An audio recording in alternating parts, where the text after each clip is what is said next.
Are you actually saying 3G's management method is congruent with yours? Asked another way, if 3G ran Berkshire, would there not be significant layoffs and consolidation among the companies? No, I think there would be some companies they make changes in, but I would say that Geico, for example, 33,000 employees or whatever the number is run just as efficiently as 3G would run it.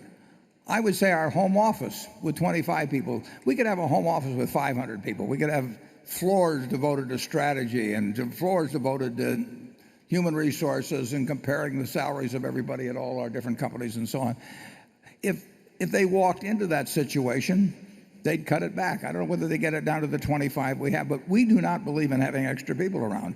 At our newspapers, unfortunately, they have had to cut back as revenue has kept shrinking.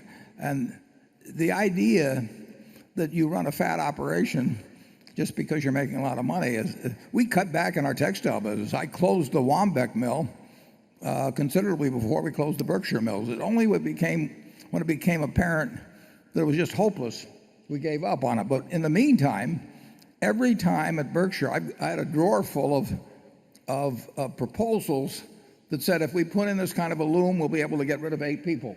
And we put in the loom. I mean, we were trying to reduce our labor complement all the time because we were in competition with people that were doing the same thing. So I don't think there's anything,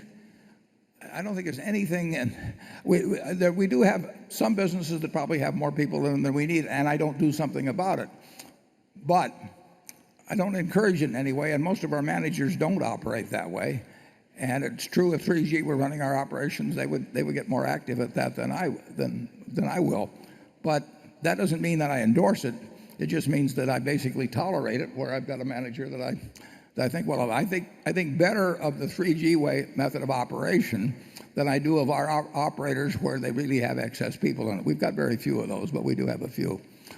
So I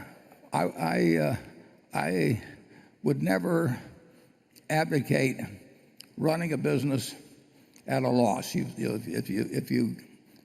where it's going to continue. And you'll see that in our economic principles. It's been in the back of the book, back of the annual report for 30 years or so. And the same goes for having excess people around. And I think you'll see our attitude toward excess people best expressed in our office here that has 25 people, and Charlie's office in Los Angeles that has 2, counting him. I'd say we got 2/3 of one.